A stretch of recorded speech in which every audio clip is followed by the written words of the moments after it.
Hello dear student right. तो अभी हम लोग नया टॉपिक सीख रहे हैं वर्टिकल बैलेंस शीट। ठीक है, तो वर्टिकल बैलेंस शीट में क्या अपने को स्टडी करने का है। तो जैसे कि यहाँ अपने को क्वेश्चन दिया, ठीक है, तो क्वेश्चन मिक्स दिया है, तो वर्टिकल बैलेंस शीट में प्रिपेयर करने का। जब ये टैली होएगा मतलब अपना सम क्या हो जाएगा, राइट हो जाएगा, कैपिटल एम्प्लॉय। तो कैसे सम स्टार्ट करने का, सोर्स ऑफ फंड मतलब पैसे का अरेंजमेंट, और एप्लीकेशन मतलब कहाँ का खर्चा किया। तो सोर्स ऑफ फंड में क्या आता है, शेयर होल्डर फंड खुद का पैसा, और बोरो फंड मतलब उधारी का पैसा। तो खुद के पैसे में क्या लिखने का, शेयर कैपिटल, रिजर्व सरप्लस, और एक जो भी नॉट रियल एसेट रहेगा, एक्सपेंस रहेगा, माइनस करना है। और बोरो फंड में क्या आएगा, सिक्योर और अनसिक्योर। तो लेट्स बिगिन। तो देखो, इक्विटी शेयर और प्रेफरेंस शेयर में सम स्टार्ट कर रहा हूँ। तो इक्विटी शेयर 3,90,000 दिया है, प्रेफरेंस शेयर 2 लाख दिया है। ये हमेशा शेयर कैपिटल में आता है, किस में आता है, और शेयर होल्डर फंड मतलब ओन फंड, खुद का पैसा। कौन सा फंड, ओन फंड। तो इक्विटी शेयर मैंने 3,90,000 लिख दिया सपोज, और प्रेफरेंस शेयर कितना दिया, 2 लाख। ये किस में आता है, हमेशा शेयर कैपिटल में आता है। फिर देखो ना, रिजर्व दिया है ना, डिबेंचर दिया, क्या दिया है, डिबेंचर मतलब कर्जा होता है। तो कर्जा को क्या बोलते हैं, बोरो फंड, क्या बोलते हैं। तो डिबेंचर और बैंक लोन सिक्योर में आएगा, और अनसिक्योर में पब्लिक डिपॉजिट आएगा, क्या आएगा। तो डिबेंचर मतलब कितना लोन लिया, 2.5 लाख। डिबेंचर मतलब बोरो फंड, कर्जा। अभी जनरल रिजर्व, कैपिटल रिजर्व और प्रॉफिट एंड लॉस, ये जमा किया हुआ पैसा, क्या ये कंपनी का जमा पूंजी। तो रिजर्व एंड सरप्लस में आएगा, किधर आएगा, रिजर्व एंड सरप्लस। तो जनरल रिजर्व, कैपिटल रिजर्व और प्रॉफिट एंड लॉस। तो जनरल रिजर्व कितना दिया मालूम है क्या, 60,000। कैपिटल रिजर्व 50,000 दिया है, और प्रॉफिट एंड लॉस नीचे दिया है, तो वही भी लिख देता हूँ, 1,40,000 दिया है। ठीक है, ओके। तो हमने क्या किया, debenture, general reserve, capital reserve किया, राइट। अभी नेक्स्ट देखो, बैंक लोन दिया 1,80,000 ना। तो बैंक लोन मतलब बोरो फंड हो गया, लोन हो गया ना। तो किस में आता है वो, सिक्योर में आएगा, किस में आएगा, सीधे लिखेंगे बोरो फंड, क्या लिखेंगे, बोरो फंड में बैंक लोन है ना। तो बैंक लोन कितना लिया उन्होंने, 1,80,000, 1,80,000 ये लोन होता है, ओके। पब्लिक डिपॉजिट अनसिक्योर में आएगा। उसके बाद क्या दिया, देखो पढ़ो, creditors, overdraft, provision for tax, propose dividend, ये छोटा मोटा कर्जा है। तो छोटा मोटा कर्जा को क्या बोलते हैं मालूम है, करंट लायबिलिटीज बोलते हैं, क्या बोलते हैं। और ये छोटा मोटा एसेट क्या होता है, debtors, bill receivers, cash, bank balance, prepaid expense, advance, stock, वो इधर आएगा ना। और करंट लायबिलिटीज मतलब छोटा मोटा लायबिलिटीज है ना। तो क्या क्या छोटा मोटा लायबिलिटीज में, क्रेडिटर्स कितना दिया, 1,25, तो इधर लिखेंगे क्रेडिटर्स 1,25,000, ये तुम्हारा करंट लायबिलिटीज, ओके। छोटा मोटा खर्चा, ओवरड्राफ्ट, ओवरड्राफ्ट मतलब करंट अकाउंट से लोन लिया, 1,35,000, मैंने ओडी लिख दिया, ठीक है, short form. Provision for tax, tax देना है, 1,40,000, ये भी छोटा मोटा खर्चा है ना, तो करंट लायबिलिटीज में आएगा।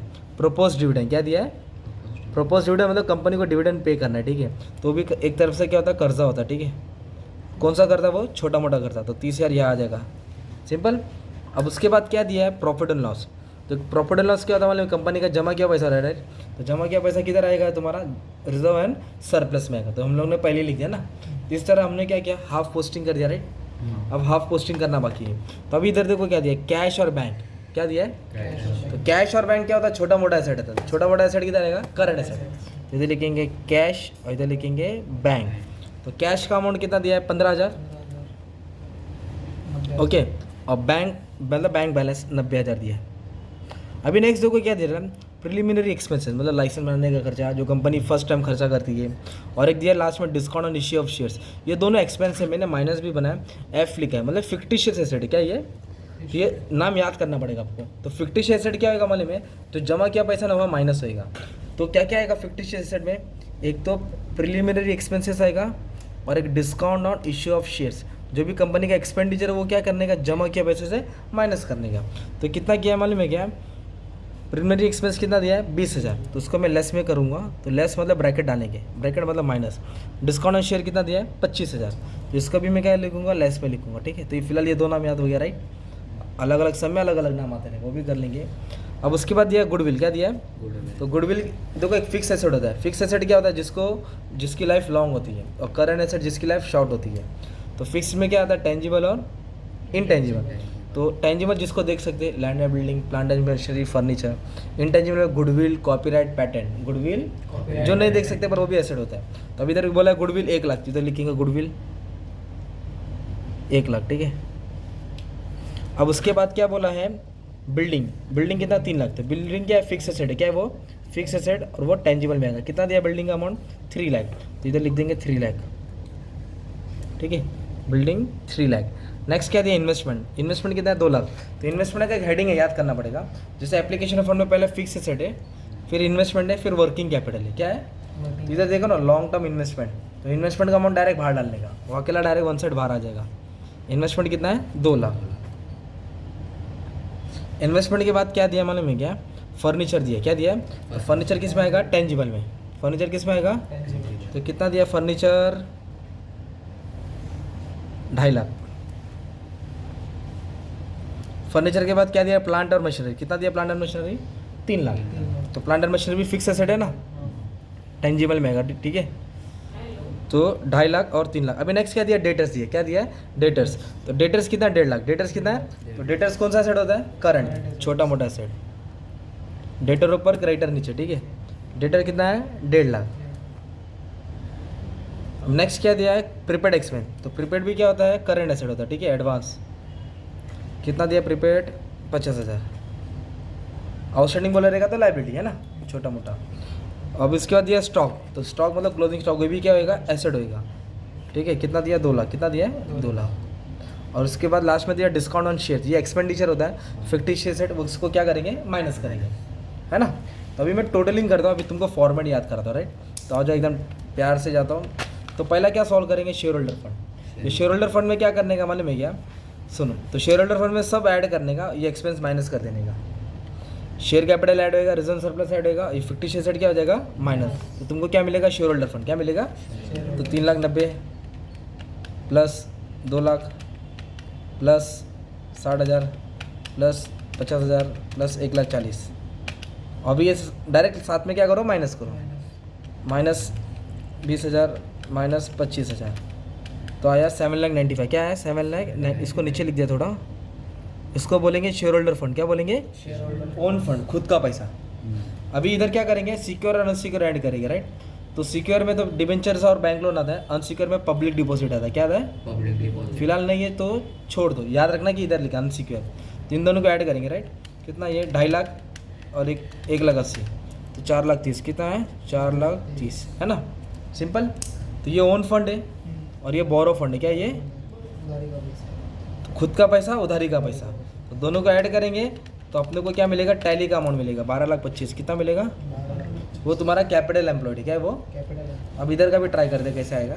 तो आ जाओ। तो इधर क्या है, सबसे पहले एप्लीकेशन ऑफ फंड क्या लेंगे। तो एप्लीकेशन ऑफ फंड में क्या है, फिक्स एसेट। फिक्स में क्या, टेंजिबल और इनटेंजिबल। तो अभी टेंजिबल को ऐड करेंगे ना, तो कितना दिया है, 3 लाख, 3 लाख, 6 लाख, 6 2 8, 8.5 लाख। 8.5 लाख को बाहर डाल देंगे, ये हो जाएगा टेंजिबल, ये हो जाएगा इनटेंजिबल। तो 8.5 और 1 लाख ऐड हो जाएगा तो 9.5 लाख, है ना। ये हो जाएगा टोटल। तो किसका टोटल है, फिक्स एसेट। तो टेंजिबल और इनटेंजिबल। सेकंड तो इन्वेस्टमेंट बाहर ही है। थर्ड क्या है, वर्किंग कैपिटल। क्या है, तो याद करो, what is working capital, current asset minus current liability. Current asset minus current, तो इसका टोटल और इसका टोटल, फिर दोनों को माइनस करके बाहर डालेंगे। तो कितना है, 15,000, 15 plus 90 plus 1.5 lakh plus 50 plus 2 lakh, ये हो गया 5,05,000 करंट एसेट। क्या होगा ये, अब करंट लायबिलिटी ऐड करेंगे, 1,25,000,